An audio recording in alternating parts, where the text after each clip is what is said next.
Bíblia na carta de Paulo aos Gálatas, capítulo 6, verso 7, já que foi o tema que nos foi passado e proposto falar sobre propósitos.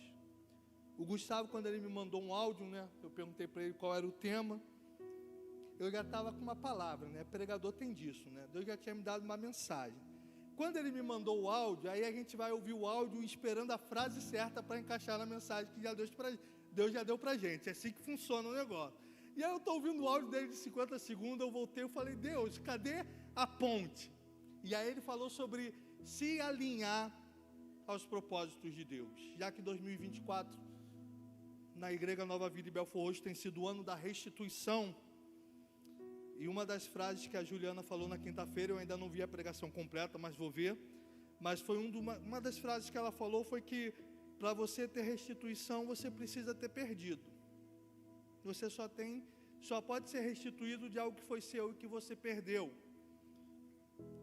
Que nessa noite seja uma noite de restituição para alguns, mas que seja também um alerta para outros, que você não precise perder para ganhar novamente.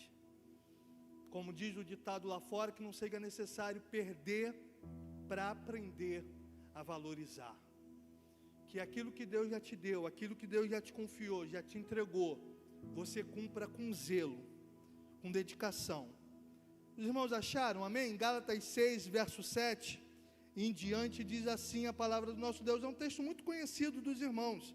Diz assim: não se enganem, de Deus não se zomba, pois aquilo que a pessoa semear, isso também colherá. Quem semeia para a sua própria carne, da carne colherá corrupção, mas quem semeia para o Espírito, do Espírito colherá a vida eterna. E não nos cansemos de fazer o bem, porque no tempo certo faremos a colheita, se não desanimarmos. Que Deus nos abençoe ao lermos a sua palavra, amém?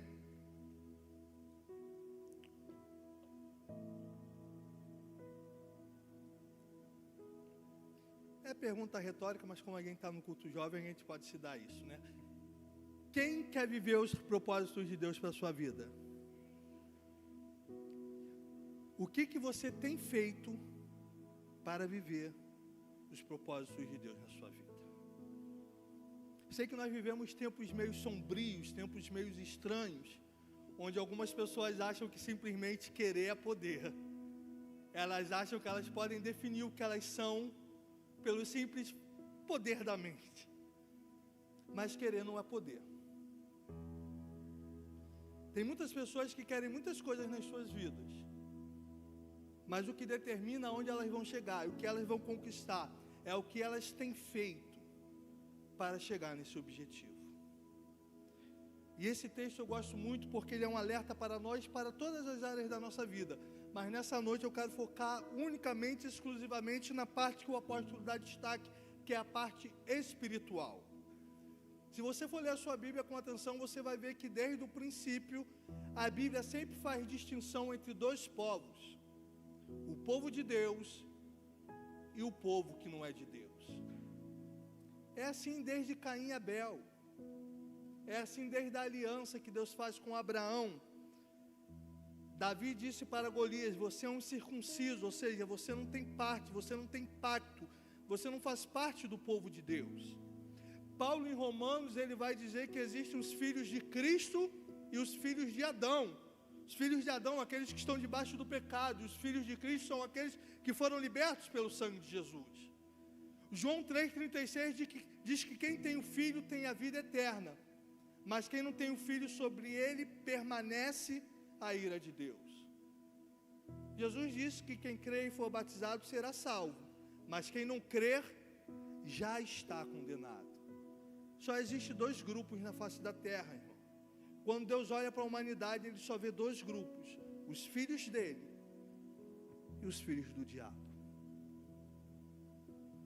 E as promessas são divididas nesses dois grupos. Só que quando Paulo escreve essa carta aos Gálatas, ele chega no verso 7, ele bota toda a humanidade debaixo de uma sentença de Deus: que aquilo que a pessoa semear, é isso que ela vai colher. quer seja ela cristã ou não. Por que que o ímpio prospera? Porque às vezes o ímpio estuda, corre atrás. E se você não correr atrás, você não vai prosperar. Você vai ser amado de Deus, você vai ser salvo, Ele vai cuidar de você, mas você não vai prosperar tanto quanto o teu vizinho, porque a lei da semeadura é uma lei universal que Deus estabeleceu.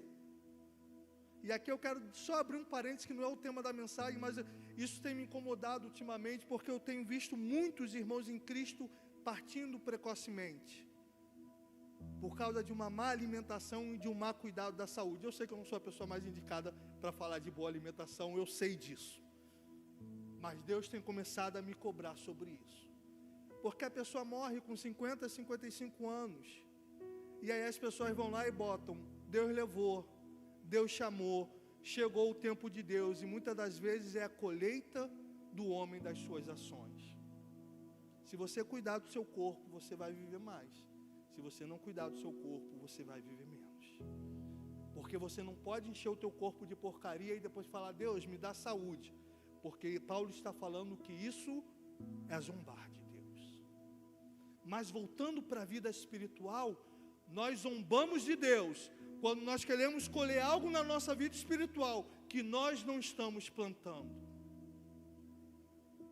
Quando a gente vem à igreja e canta meia hora, que eu sei que não é o caso de vocês aqui, mas muitas das vezes você vai a algumas igrejas que se fica meia hora repetindo uma frase. Meia hora eu quero te conhecer, Jesus, eu quero mais de ti, Jesus. Mas a Bíblia fica fechada durante a semana, isso é zombar de Deus. Quando você diz, Senhor, vem sobre a minha vida, Senhor. Eu quero ser cheio da tua presença, eu quero ser cheio da tua unção, eu quero ser cheio do teu Espírito. Mas você vai a lugares que Deus detesta, você está zombando de Deus. Se você diz, Senhor, vem sobre mim, eu te amo, eu quero te agradar, mas você rejeita voluntariamente e propositalmente a palavra de Deus, você está zombando de Deus. E Paulo diz que de Deus não se zomba, porque aquilo que o homem plantar, é isso que ele vai colher. Você não pode querer ser um homem cheio do Espírito Santo de Deus, se você não gasta tempo com Deus. Porque conforme disse Tozer, Deus não mudou os seus métodos, aquele que quiser conhecê-lo, precisa gastar tempo. Você não vai avançar na sua vida espiritual, lendo 3 versículos por dia, querido. Você não vai avançar na sua vida espiritual vendo recortes de 2 minutos de pregação no TikTok e no Instagram. Não vai. Você não vai avançar na sua vida espiritual vivendo de pequenos momentos, de pequenos encontros. O que vai determinar a sua colheita na vida espiritual, o seu relacionamento com Deus, a sua comunhão com Deus, é aquilo que você planta todos os dias na sua vida. O que você tem plantado na sua caminhada com Deus e na sua vida com Deus? Você tem dedicado tempo ao Senhor? Você tem lido a palavra do Senhor? É muito bonito de ir para a internet e dizer que a Bíblia é a palavra de Deus, é a revelação de Deus, é acima de tudo. Mas quanto tempo você dedica à palavra dEle? O quanto você baseia as suas decisões de acordo com a direção dEle? Jesus disse, aquele que tem os meus mandamentos e os guarda, esse é o que me ama. E o que me ama será amado por mim e pelo meu Pai. Jesus, no final do Sermão da Montanha, lá em Lucas, ele se vira para a multidão e diz, por que vocês me chamam Senhor, Senhor, se vocês não fazem o que eu vos mando?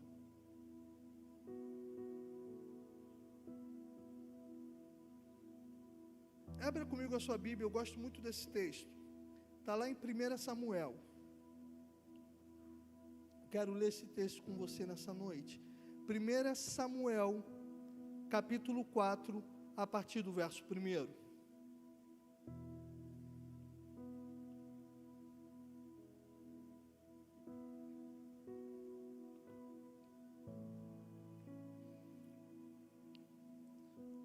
eu creio que seja um texto bem conhecido, uma história bem conhecida. 1 Samuel 4, verso 1 em diante, diz assim a palavra do nosso Deus. A palavra de Samuel veio a todo Israel. Israel saiu à batalha contra os filisteus e acampou em Ebenezer, e os filisteus acamparam em Afeca. Os filisteus se dispuseram em ordem de batalha para enfrentar Israel, e quando a guerra começou, Israel foi derrotado pelos filisteus, que mataram num campo aberto cerca de 4.000 homens. Quando o povo voltou ao arraial, os anciãos de Israel disseram: por que o Senhor nos derrotou hoje diante dos filisteus? Vamos trazer a arca de Siló, a arca da aliança do Senhor, para que esteja no meio de nós e nos livre das mãos dos nossos inimigos. Então o povo mandou trazer de Siló a arca do Senhor dos exércitos, entronizada entre os querubins, e os 2 filhos de Eli, Ofni e Finéias, estavam ali com a arca da aliança de Deus. Quando a arca da aliança do Senhor chegou ao arraial, os israelitas gritaram tão alto que o chão tremeu. Os filisteus ouviram a voz do júbilo e disseram: que voz de grande júbilo é esta no arraial dos hebreus? Então souberam que a arca do Senhor havia chegado ao arraial. E os filisteus ficaram com medo e disseram: os deuses vieram ao arraial. E diziam mais: ai de nós, porque nunca antes aconteceu uma coisa dessa. Ai de nós, quem nos livrará das mãos desses deuses poderosos? São os deuses que atacaram os egípcios com todo tipo de pragas no deserto. Sejam fortes, filisteus, comportem-se como homens, para que não venham a ser escravos dos hebreus, como eles já foram escravos de vocês. Comportem-se como homem e lutem. Então os filisteus lutaram, e Israel foi derrotado, e cada um fugiu para a sua tenda, e foi uma grande derrota, pois foram mortos de Israel 30.000 homens. A arca de Deus foi tomada, e os 2 filhos de Eli, Ofni e Finéias, foram mortos.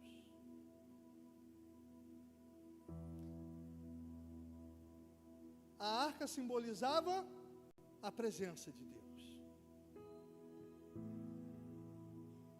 Israel vai para a guerra e perde 3.000 homens. E eles não entendem por que o Senhor havia permitido que eles fossem derrotados. E alguém tem a brilhante ideia de dizer: vamos trazer a arca do Senhor, a presença de Deus. Levaram a arca. 30.000 homens foram mortos naquele dia. Israel perdeu a batalha e a arca foi levada. Por quê, irmãos? Porque eu quero que você entenda isso nessa noite. Nunca mais esqueça que Deus não é manipulado pelos homens,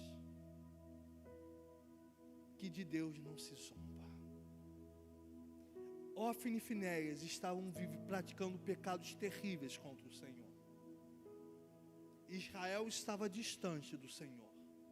Mas assim como muitos crentes de hoje, na hora do aperto, eles se lembraram de Deus. Na hora do sofrimento, na hora da angústia, na hora que o calo apertou, eles pensaram: vamos trazer a arca do Senhor, que o Senhor vai nos dar vitória. Terrível engano, irmãos. Porque você não pode zombar de Deus e depois querer a bênção dele sobre a sua vida.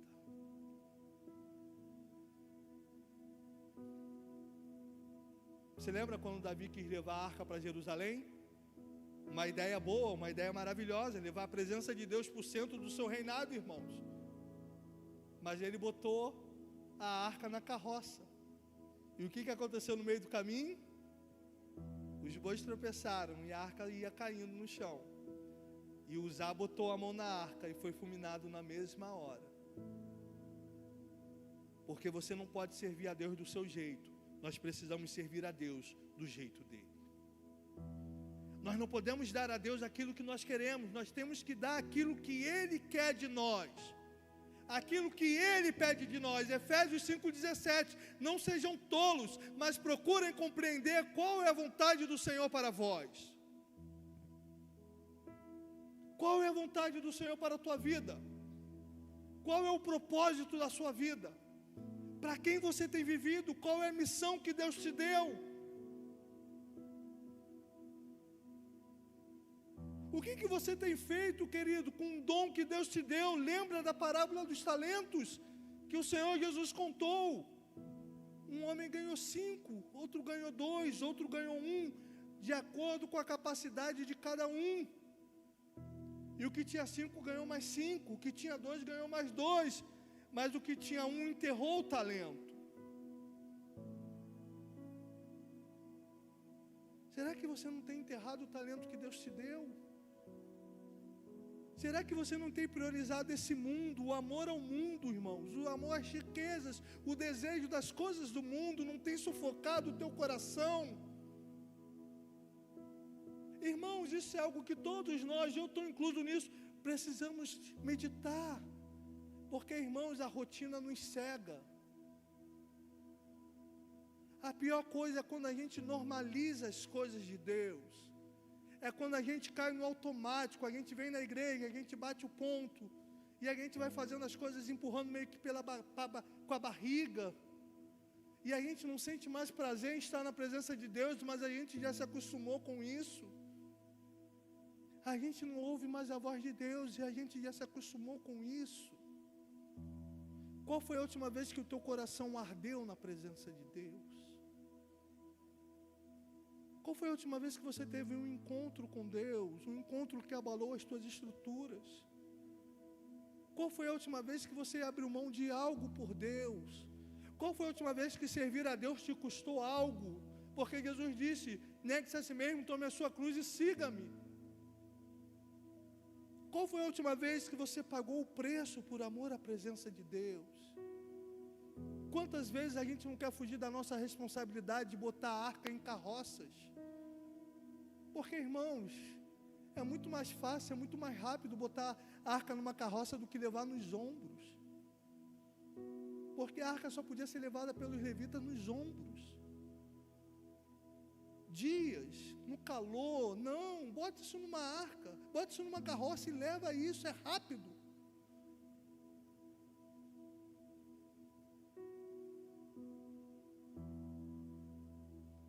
Você tem essa convicção de que você está no centro da vontade de Deus, que você está vivendo aquilo que Deus sonhou para você, irmão. Essa responsabilidade é nossa, irmãos. Porque Paulo diz, enchei-vos do Espírito. Quem se enche do Espírito? É uma ordem, imperativo. Eu tenho poder sobre o Espírito Santo de Deus? Não. Eu tenho poder sobre Deus? Não. Eu posso mandar em Deus? Não. Mas então por que Paulo diz, enchei-vos do Espírito? Como se fosse algo que dependesse de nós. Porque orar é uma responsabilidade nossa. Ler a palavra é uma responsabilidade nossa. Precisamos sair da síndrome de Adão de culpar os outros. Quem tem que achar tempo para ler a Bíblia é você, irmão. Deus não vai te pegar pelos cabelos e abrir a Bíblia na tua frente e botar a tua cara lá, não. É você que decide se vai passar o dia vendo Netflix e dorama ou se vai passar 1 hora lendo a palavra de Deus. Eu tive um amigo uma vez que ele não ia para EBD. E ele falava que ele não botava o celular para despertar. Porque se Deus quisesse que ele fosse, Deus iria acordá-lo. E eu falei, você bota o teu celular para despertar durante a semana para ir para o trabalho? Ele, claro. Eu falei, que bonito você, né? Por que você não espera Deus te acordar para ir trabalhar então? Por que você não espera Deus te acordar para ir para a faculdade? Por que no sábado de praia você não espera Deus te acordar se for a vontade de Deus que você vá para a praia? É porque essas coisas são prioridades para você. Então você bota o teu celular para despertar. Mas o reino de Deus não é tão importante. Então você vai se der, quando der, se puder. Não preciso dizer que com o passar dos anos, o casamento não deu certo e se desviou. Precisa dizer?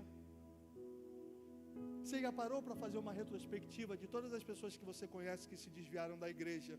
Que todas elas têm algumas coisas em comum? Você já parou para pensar sobre isso, irmão?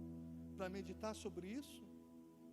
Quando eu olho para o meu passado, quando eu olho para os meus colegas que estavam comigo no ministério lá aos meus 16 anos, e que boa parte deles se desviaram, eu vejo que eram aqueles que não gostavam da palavra. Sabe aquele que sempre tem sede e vai no banheiro na hora da pregação? Eu sempre brinco que lá tinha uma época na igreja que eles queriam fazer só louvorzão. E a primeira coisa que eles falavam é: vamos fazer louvorzão, chamar muita igreja e não vai ter pregação não. Aí uma vez eu virei e falei: por que vocês não marcam um culto do pregaçãozão? Só pregação. 3 pregadores, 1 hora para cada. Ah, isso vocês não querem, né? Vocês querem só ficar pulando e dançando. E eu sou livre daqui, pisa na cabeça ali, estão todos desviados, irmãos. Porque o que nos sustenta é a palavra de Deus. Porque o que nos sustenta é uma vida de oração com Deus. Porque quando a tempestade vier, porque Jesus disse que um dia os ventos sopram, a chuva cai e o rio transborda. E esse dia virá para cada um de nós. O dia de Isaías 50:10, aquele que teme ao Senhor e ouve a voz do seu servo, que num momento de escuridão confie no seu Deus e se firme sobre ele. Quando chegar o momento de escuridão, irmãos, quando chegar aquele momento que parece que Deus te abandonou, quando chegar aquele momento que você ora, grita, clama e o céu fica em silêncio, quando chegar aquele momento que o teu coração vai dizer: Deus não te ama mais. Quem já passou por isso? Aquele momento que você dobra o joelho, pede perdão a Deus e você levanta tão oprimido quanto dobrou o seu joelho. Você diz: caramba, Deus não ouviu a minha oração? Caramba, será que Deus não me ama mais? Aí o diabo sopra aqui: ih, Deus desistiu de tu, cara. Tu é muito pecador, tu já extrapolou a cota. É conhecer a palavra de Deus que vai te manter de pé. É você dizer: Deus é verdadeiro e seja todo homem mentiroso. Os meus sentimentos não são maiores do que a palavra de Deus. Os meus sentimentos não são maiores do que os propósitos de Deus para a minha vida. Mas, irmãos, nós precisamos fazer a nossa parte, irmãos. Buscar-me-eis e me achareis, quando me buscardes de todo o coração, então eu serei achado de vós, diz o Senhor. Buscar a Deus de todo o coração, irmãos. Buscar a Deus de todo o coração. Será que temos buscado ao Senhor de todo o coração, irmãos? Será que Ele tem sido a nossa prioridade? Será que Ele tem sido a nossa alegria? Será que Ele tem sido o nosso contentamento? Será que você é feliz porque você tem a paz que excede todo o entendimento? Será que você pode olhar para as pessoas ao seu redor e ainda que elas tenham mais dinheiro que você, tenham uma vida mais confortável do que você, mas você diz: caramba, eu não trocaria o evangelho por nada que essas pessoas têm? Será que você consegue entender que é elas que tinham que invejar você no bom sentido e não você a elas, porque o carro delas vai passar, a beleza vai passar? Esse é o bom de nunca ser bonito. Tu não perde algo que você nunca teve. Mas para aqueles que têm, a beleza vai passar, a idade vai chegar, o glamour passa, a fama passa, as coisas desse mundo passam, mas aquele que faz a vontade de Deus permanece para sempre, aleluia. Mas aqueles que são conhecidos de Deus, 2 Timóteo 2,19, e o selo de Deus permanece sobre isso, o Senhor conhece os que são seus, aleluia. Que esse seja o nosso objetivo, irmãos, que esse seja a nossa busca, ser conhecido de Deus, ser conhecido do Senhor, irmãos. E daí que o teu ídolo não te conhece? E daí que o político não te conhece? Apesar que esse ano de eleição vai aparecer um monte aí, né?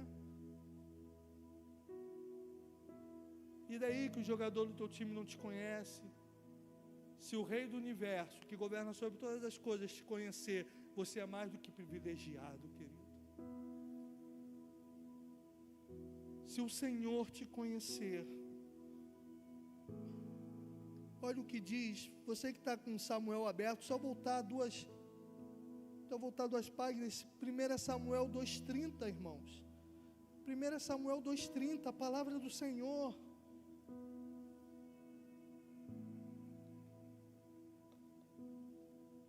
1 Samuel 2,30, olha o que diz o Senhor. Portanto, o Senhor, o Deus de Israel, diz: na verdade, eu prometi que a sua casa e a casa de seu pai andariam diante de mim para sempre. Mas agora o Senhor diz: longe de mim tal coisa, porque honrarei aqueles que me honram, porém desprezarei os que me desprezam. O Senhor honrará aqueles que o honram, querido. Mas aqueles que o desprezam, Ele também desprezará.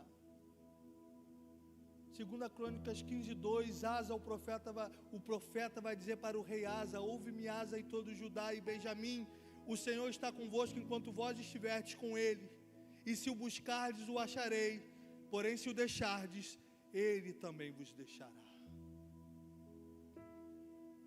Você percebe que eu estou citando textos para você que falam que Deus reage à nossa ação?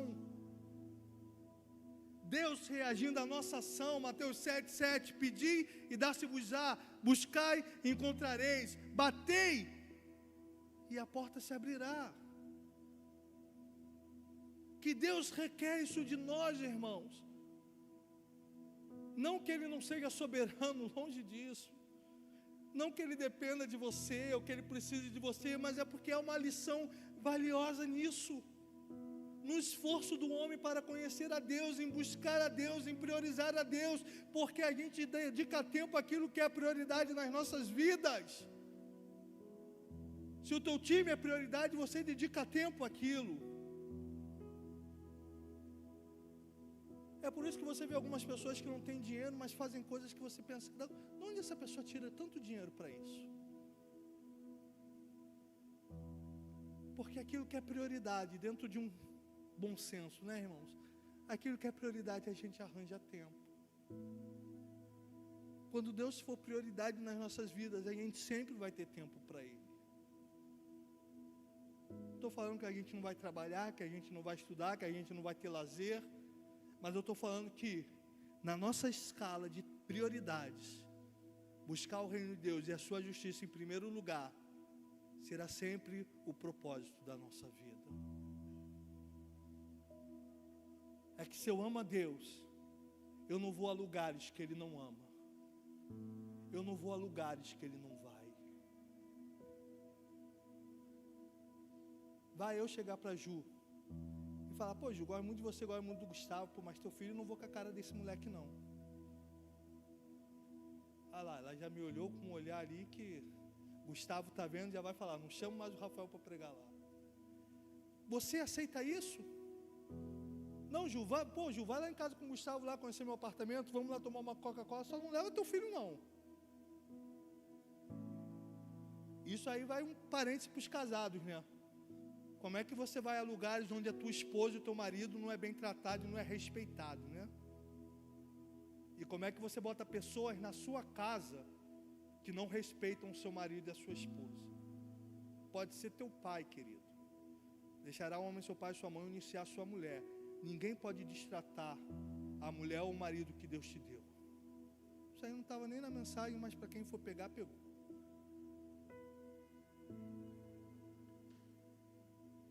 Se eu não vou a lugares onde eu não sou bem tratado, onde a minha esposa, o meu marido, o meu filho não é bem tratado, por que eu quero ir a lugares onde Deus é desprezado? Como é que eu vou dizer: Deus, me enche do teu Espírito, e eu vou a lugares que o Espírito Santo de Deus detesta? Como é que eu posso ficar meia hora na igreja? Deus, me enche de ti, me enche de ti. E como diz o amado irmão Paul Washer naquela pregação chocante, meia hora em frente à TV, e o Espírito Santo foi para o outro lado do mundo, porque ele não aguenta. O que você ouve? O que você vê? Os lugares que você vai, querido? Os ambientes que você frequenta? Como é que você quer viver nos propósitos de Deus? Se as suas escolhas são opostas a isso, irmão. Ora, se você não julga as pessoas pelas suas palavras, mas pelas suas atitudes, por que você acha que o Deus Todo-Poderoso não faria o mesmo? Você acha que Deus pode ser manipulado, enganado com canções bonitas e com levantar de mãos e com lágrimas de crocodilo, irmãos? Não! É quando nós saímos do culto que o verdadeiro desafio começa. É no trabalho, é no estudo, é na hora de montar as nossas prioridades. Poxa, Rafael, você está falando como se eu não fosse crente? Não, irmãos, é porque com o passar do tempo a gente se perde. Eu com 16 anos de ministério tive que tomar uma chamada de Deus recentemente, porque eu estou estudando para um concurso. Orem por mim. Dia 28 de abril eu vou fazer o concurso para a Prefeitura de Nova Iguaçu para ser professor de História. E na minha cabecinha, não, tem que focar nisso, agora é só estudar, só estudar. Pô, já conheço a Bíblia, já li a Bíblia toda, já prego há 16 anos, né? Deixar um pouquinho aqui de lado e é só estudar, só ver vídeo, só estudar. E um belo dia Deus chegou e disse, ei, abandonou a devocional, abandonou o estudo, não precisa mais, é isso mesmo? E eu falei, perdão, Senhor, me empolguei com esse negócio de ser concurseiro, vou voltar, Senhor. E agora é disciplina, de chegar no trabalho, orar primeiro, ler a Bíblia primeiro e depois estudar. Há tempo para todas as coisas, querido. Mas você não pode dar só o resto para Deus e dizer que Ele é prioridade na tua vida. Dedicar tempo a Deus quando você está desempregado, quando você não está fazendo nada, é fácil, irmãos. Mas a prioridade a Deus é demonstrada quando o tempo está escasso. Todos nós estamos nessa luta, não é verdade? Por que nós temos tantos jovens com crise de ansiedade? A gente tem uma pressão absurda. Cuidar da saúde mental, cuidar da saúde do corpo, estudar, crescer, tem que ganhar mais. E aí a gente que tem ministério, que está na igreja, tem que desenvolver, é uma pressão absurda, irmãos. Que se você não andar com Deus, você sucumbe. Você precisa andar com Deus para você entender o que é prioridade para Ele e o que Ele requer de você, irmãos. Porque eu sei que eu estou pregando aqui nessa noite para pessoas que amam a Deus. Não vim bater em você. Lá na igreja o pessoal fica me perturbando. Pô, você bateu. Eu falei, cara, eu não sou ninguém para bater na igreja não, gente. Marta amava Jesus, mas ela estava servindo errado. Não estava servindo errado. Mas não é porque ela não amava Jesus. Não é porque ela desprezava Jesus. Mas porque na cabeça dela ela achou que era mais importante arrumar a casa, preparar um cafezinho, do que sentar aos pés do Senhor e ouvi-lo. Às vezes a gente está tão preocupado em agradar a Deus, correndo para lá, correndo para cá, que às vezes Deus só está falando, para, aquieta, espera. Ei, eu não te pedi isso. Irmãos, tem um texto que me parte meu coração, que eu sempre confundo o profeta, me perdoem. A mente está cansada, é muito plantão noturno, eu estou virado, né? Ontem eu trabalhei de noite, né, de madrugada, saí hoje de manhã, fui para a confraternização do Ministério de Louvor, estou virado, só vou dormir quando chegar em casa. Então, às vezes a mente... Mas tem um profeta, é bom que você pesquisa lá. É um profeta. Quando Israel foi levado ao cativeiro para a Babilônia, o povo instituiu um dia de jejum a Deus, até que Deus os restituísse de volta para a sua terra. 70 anos se passaram do cativeiro. Mas não é, esse não é Jeremias não. O cativeiro é a profecia de Jeremias. 70 anos se passaram, o povo volta. E aí eles mandam perguntar para o profeta, é lá por Oséias, Joel não é, Oséias, é aqueles lá no final. E eles dizem, olha só, pergunta ao Senhor se nós vamos precisar continuar jejuando ou se pode parar. Porque o jejum era específico para voltar para a terra. O profeta vai até Deus e Deus vira para o profeta e diz, diga para a casa de Israel, se foi para mim que eles jejuaram durante esses 70 anos. Imagina você jejuar durante 70 anos e ouvir de Deus, foi para mim isso? E o profeta continua, Deus dizendo, eu não pedi isso de vocês, Eu pedi para que vocês fizessem justiça. Eu pedi para que vocês amassem e cuidassem dos pobres, do estrangeiro, para que a justiça fluísse como um rio dentro de vocês. Não essa porcaria de jejum, irmãos. O fanatismo, a cegueira, muitas das vezes nos leva a oferecer algo a Deus que Deus não pediu, que Deus não quer. Deus está mais preocupado com outras coisas. Às vezes Deus está mais preocupado em você amar o teu vizinho do que botar louvor 8 horas da manhã no máximo volume, achando que vai evangelizar alguém. A única coisa que você faz é fazer as pessoas terem raiva do evangelho. Porque se eu sou crente, tivesse um vizinho assim, eu não sei como é que seria, imagine um não crente. Porque mais do que discurso bonito, e muitas das vezes, irmãos, e não contra a teologia, porque a teologia é essencial, você não conhece a Deus sem teologia, né? Às vezes as pessoas falam besterol de teologia, mas eu estou falando que mais do que discursos teológicos bonitos na internet, é a praticidade do evangelho que agrada a Deus. Mais do que você ir no altar, é o que Jesus nos conta na parábola do samaritano, irmãos. Mais do que você fazer a sua função de levita no templo, mais do que você fazer a sua função de sacerdote no templo, é quando você volta e vê o seu próximo ali semi-morto, nu, abandonado, e você vira a cara para ele. Você consegue entender que as prioridades de Deus são diferentes das nossas. E se nós queremos nos alinhar ao propósito de Deus, irmãos, a gente precisa alinhar a nossa mira. Porque muitas das vezes a gente está mirando em lugares errados. Não, irmão, vou ser muito rico, eu tenho que ser muito rico, porque quando eu for muito rico eu vou glorificar a Deus. Será? Ou você glorificar mais a Deus vivendo uma vida de santidade? Você glorifica mais a Deus dizendo não ao pecado. Um não ao pecado vale mais do que 1000 aleluias e glória a Deus, irmãos. Quando você diz como José para a mulher de Potifar, longe de mim pecar contra o meu Senhor. Isso agrada a Deus, irmãos. Quando você paga o preço que outros não querem, não é esse o discurso coach da atual? Você tem que fazer o que ninguém faz. Estude enquanto eles dormem. Dependendo de só estudar enquanto eles dormem, tu vai chegar na prova cansado e vai esquecer de tudo, né? Tem que dormir também. Mas é só uma brincadeira. Mas no mundo espiritual, faça o que os outros não fazem, querido.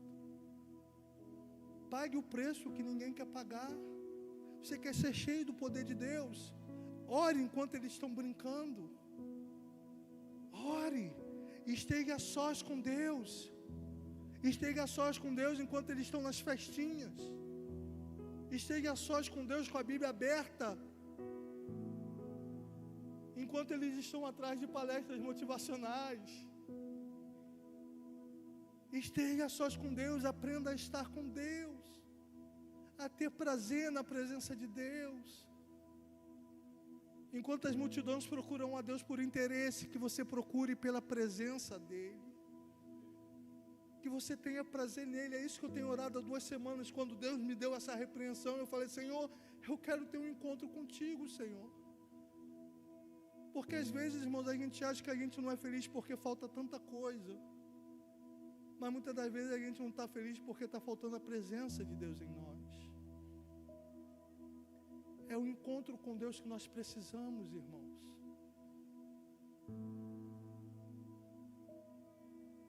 Encontro com Deus. Eu tenho dito para Deus: Senhor, Tu conheces a minha estrutura, Senhor. Será que eu diria como Moisés? Foi aquilo que eu preguei aqui no passado. Quando Deus diz para Moisés: olha só, desce tu e esse teu povo, que eu vou colocar vocês na terra prometida, a terra que mana leite e mel. Eu vou enviar o meu anjo diante de vocês, mas eu não vou com vocês, porque esse é um povo obstinado e rebelde. E Moisés vira para Deus e diz: se a tua presença não for conosco, não nos faça sair desse lugar. E onde é que ele estava, irmãos? No palácio? No deserto? Deserto é melhor do que a terra que mana leite e mel, irmãos? Deserto é um lugar bom de se viver? O povo outro dia pegou em pedras para apedrejar ele, porque estavam com sede. Mas diante de todo o cenário, Moisés ainda diz: eu prefiro a tua presença do que as tuas bênçãos sem a tua presença. Irmãos, é preciso chegar nesse patamar, porque eu falei: Senhor, eu quero dizer isso, eu te amo, Senhor, mas ainda meu coração é tão falho e frágil, é tão apegado ainda a certas coisas, Senhor. Mas assim como o pai daquele lunático disse: me ajuda na falta de fé, e o Senhor ajudou, Ele nos ajuda nas nossas fraquezas e imperfeições. Mas precisamos de ter um encontro com Ele, irmãos. Quem aqui já leu o livro de Jó todo? Leia. Se você estiver passando na prova, é difícil, porque as lágrimas rolam. Mas o que eu acho maravilhoso no livro de Jó, Timóteo, que ele diz isso: Jó nunca entendeu a razão do seu sofrimento, mas ele viu a Deus e isso bastou. E o livro de Jó é maravilhoso, porque é um livro de um homem se sentindo injustiçado por Deus, onde ele começa a cobrar a Deus, onde ele começa a não entender por que ele está sofrendo tanto sendo um homem tão justo. E de repente Deus aparece para ele num redemoinho.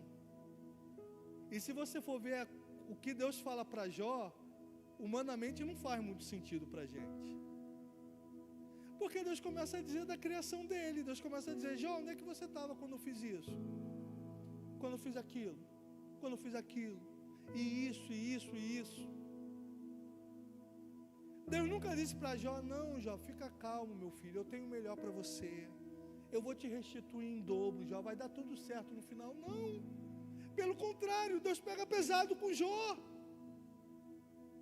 Mas depois da resposta de Deus, Jó 42:2, bem sei que tudo podes, e nenhum dos teus planos podem ser frustrados. Aleluia. Verso 5, eu te conhecia de ouvir falar, mas agora os meus olhos te veem. Jó disse isso antes de Deus mudar a sorte dele, irmão.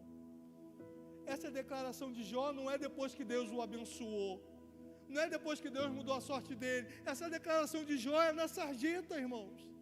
É aquele Jó que perdeu tudo. É aquele Jó que estava enfermo a ponto de pegar caco de telha para raspar a pele podre. É esse homem, mas que diante da glória e da majestade de Deus, reconheceu a sua pequenez e a soberania do Senhor. Não são as bênçãos de Deus que vão nos fazer amá-lo, querido. Não são os milagres. Veja, os fariseus viram tantos milagres e não se converteram. Deus não tem feito milagres na nossa geração, irmãos. Olha para o caso do Alan Ruschel, aquele jogador da Chapecoense. Aquilo não é um milagre vivo de Deus? Deus tem feito milagres todos os dias, irmãos.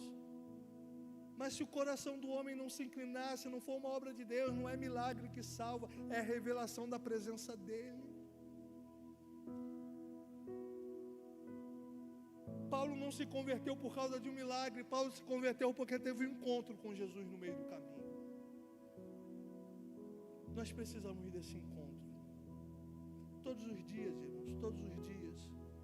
Oséias 6:3, conheçamos e prossigamos em conhecer ao Senhor.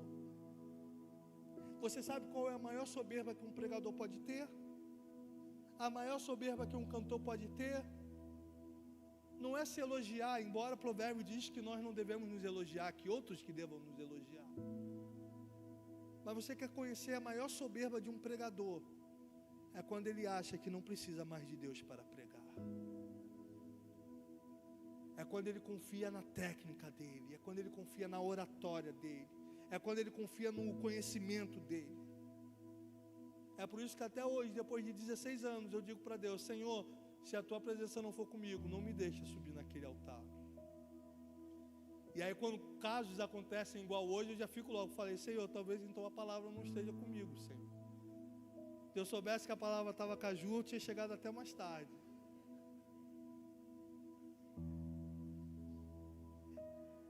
É você ter a sensibilidade de que você precisa continuar se arrependendo.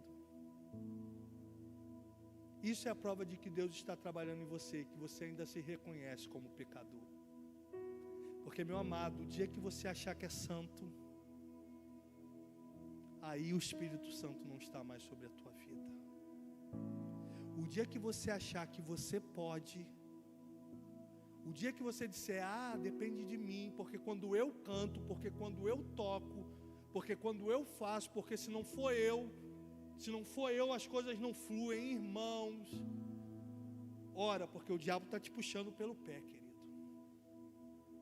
Ora, querido, ora, para que você não caia como Sansão caiu.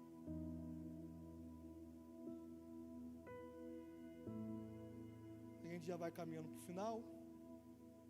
Mas lembra da passagem de Sansão? A sua Dalila disse, faz 7 tranças. Sansão disse para Dalila, se fizerem 7 tranças eu perco a força. Dalila fez. Os filisteus vieram. E Sansão foi e arrebentou os filisteus. Se me amarrarem com 7 cordas. Sansão foi e arrebentou. E assim foi. Até que ele contou o segredo. E quando Dalila manda raspar o cabelo dele, Sansão está adormecido. Dalila diz, Sansão, eis que os filisteus estão aí. E o texto diz que Sansão disse, sairei e prevalecerei contra eles como antes. Cara, eu choro nessa parte. Aí o autor do texto abre entre aspas. E disse isso, porque não sabia que o Espírito do Senhor não estava mais sobre ele. Irmãos, que Deus nos livre disso, irmãos. Esse tem que ser o nosso maior medo. Perder o Espírito Santo e não se dar conta disso. Ele se levantou como se tivesse tudo igual. Ele foi para a guerra como se tivesse tudo igual, mas ele não tinha percebido, ele não tinha se dado conta que o Espírito Santo não estava mais sobre ele. Irmãos, quantas coisas a gente continua fazendo sem a direção do Espírito Santo de Deus, irmãos? Quantas coisas, não por maldade, por amor a Deus, mas a gente acaba fazendo sem a direção de Deus. Eu lembro que logo no início do meu ministério eu fui chamado para pregar numa igreja, sábado e domingo, era aniversário da igreja. A irmã falou, sábado, já pode assumir, Fernandinho.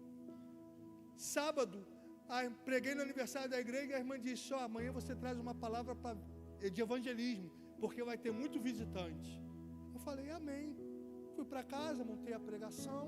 No dia seguinte, 7 horas da noite, eu estou indo a pé para a igreja, eram uns 15 minutos de caminhada. Eu botei os pés na rua. E aí eu senti aquela voz dentro, né, irmãos? Não é aquela voz exterior, mas é aquela voz que você sabe que quando é Deus. Eu só ouvi aquela voz. Você me perguntou sobre o sermão? E eu parei assim e falei, não, Senhor. Ele falou, quem mandou você preparar isso e pregar isso? A mensagem é essa. Eu falei, Senhor, essa pregação é só para crente.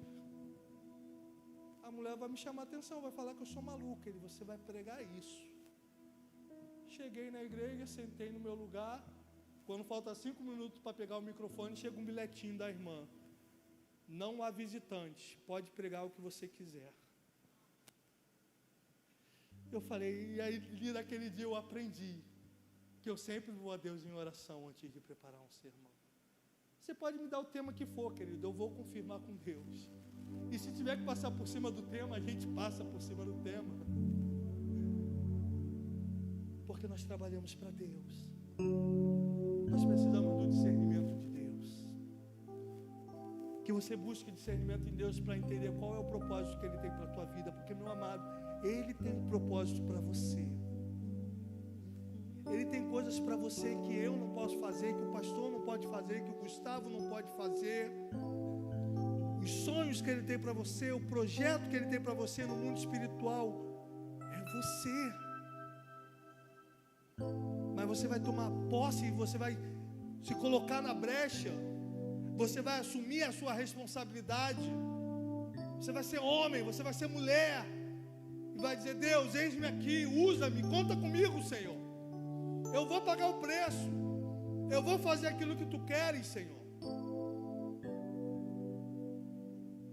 você vai ficar adiando, irmãos. Adiando. O pastor aqui sabe isso muito mais do que eu.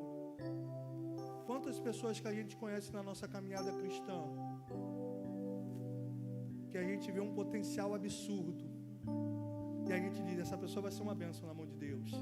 Caramba, Deus vai usar essa pessoa, e tu vai vendo aquela pessoa desenvolvendo, e você vai vibrando, e de repente a pessoa estagna, e os anos passam, e aquela pessoa nunca foi aquilo que deveria ser, porque desprezou o chamado de Deus na vida dela. Toda vez que eu falo sobre isso, me vem à mente um caso de uma irmã lá da minha primeira igreja. Era uma bênção, tinha uma voz incrível, tinha uma unção, cantava, mas se envolveu com um rapaz que era da igreja, mas que não era convertido. E aí namorou, e aí aquele negócio que vocês sabem, né? Crente tem que casar rápido. Aí casou, aí falava, não, eu vou cuidar do meu casamento, eu tenho que estabilizar o meu casamento, e aí eu vou servir a Deus. Aquelas histórias da blusa que você conhece, né? Aí o tempo foi passando, começou a trabalhar. Não, eu tenho que me estabilizar no meu trabalho, eu tenho que crescer profissionalmente, e aí eu vou priorizar a Deus. E aí veio o filho. Resumindo, irmãos, passaram 20 anos e nunca foi 5% daquilo que poderia ter sido, porque o reino de Deus nunca foi prioridade. Essa história se repete em todas as igrejas, em todos os lugares, irmãos. Que você não seja mais um a reviver essa história. Que você não seja mais um daqueles que os pastores vão comentar com tristeza. A gente esperava tanto, a gente achava tanto que ia ser uma bênção, que ia fazer tantas coisas, mas nunca foi além. Nunca foi além, porque o profeta diz, existem águas que dão nos arteios, águas que dão nos joelhos, águas que dão nos lombos, mas existem águas mais fundas. Mas essas águas são para aqueles que querem mergulhar no reino de Deus. Tem gente que se contenta em ficar na beiradinha. Já foi na praia, já viu pessoa com baldinho lá na água na canela? Que você não se contente com água na canela do reino de Deus, irmãos. Que a sua vida espiritual não fique estagnada. Que você não termine 2024 do jeito que você começou. Eu sei que daqui a 5 anos você quer estar ganhando mais. Eu sei que daqui a 5 anos você quer estar num lugar melhor. Isso é bom. Mas eu te pergunto, onde é que você quer estar daqui a 5 anos na sua vida espiritual? Vai ser o mesmo novo convertido? Vai ser o mesmo melindrado? Vai ser o mesmo fraco? Vai ser o mesmo que conhece Deus de ouvir falar? Você vai passar a vida inteira servindo um Deus de ouvir falar, irmão. Que Deus te levante nessa geração como Samuel. Porque o texto diz que numa época que as visões eram raras, que não haviam mais profecias, Deus aparece para Samuel. E Deus levanta Samuel como profeta. E daí que o mundo está cada vez pior, a igreja de Cristo continuará com poder e glória, testemunhando, avançando e prevalecendo. Vamos ficar de pé. Vamos fazer essa oração. Isso é uma oração em forma de música. Você se derrame diante de Deus.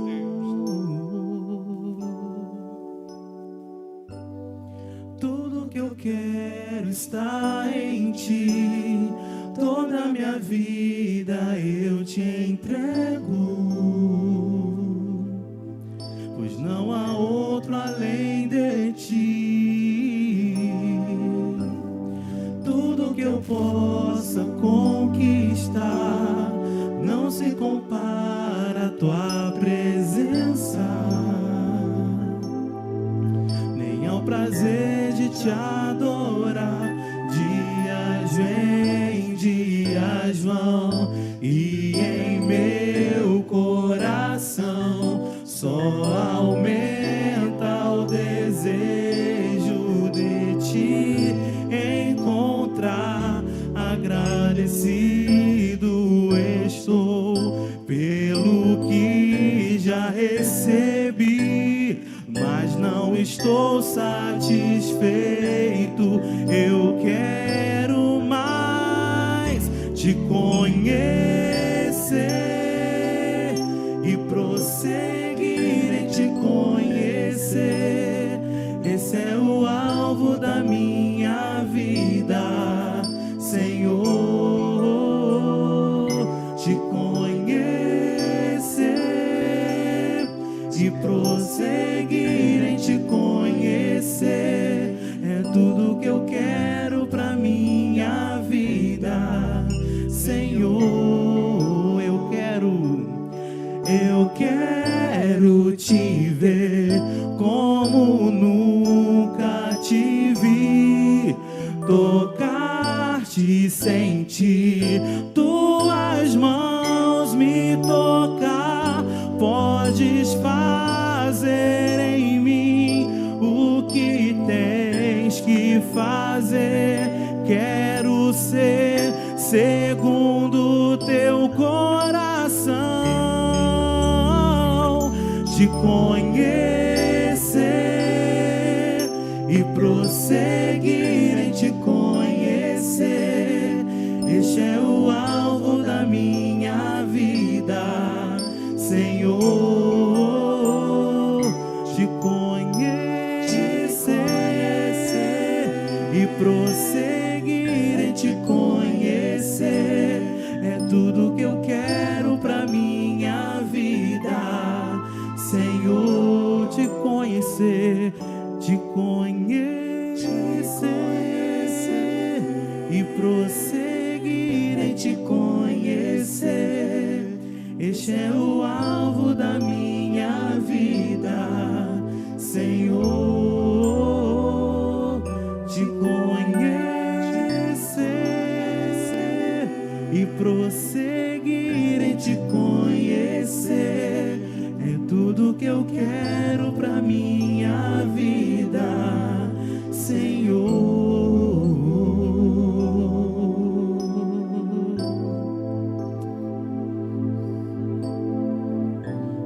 Termino com Jeremias 33, 2 e 3, que assim diz o Senhor que faz estas coisas, o Senhor que as forma para as estabelecer. Senhor é o seu nome. Chame por mim e eu responderei. Eu lhe anunciarei coisas grandes e ocultas que você não conhece. Há mais de Deus para nós, irmãos. Há mais de Deus. Há mais de Deus. Há mais intimidade, há mais comunhão, há mais profundidade. Irmãos, o nosso Deus é tão grande que a gente vai passar uma eternidade com Ele e nunca vamos ter noção do que Ele é, irmãos. Isso é tremendo. Uma eternidade com Deus, nós nunca vamos chegar a 10% do que Ele é, mas que a nossa caminhada com Ele comece nessa vida. A caminhada rumo ao céu já começou. Que a cada dia você o conheça mais, que você se relacione com Ele, que você ande com Ele, que você busque a presença dEle, que você busque mais e mais de Deus. Gostaria de chamar o pastor para orar. Não quero fazer essa oração, não quero que o pastor ore. Que você possa derramar o seu coração no Senhor, que você possa sair daqui nessa noite com essa palavra.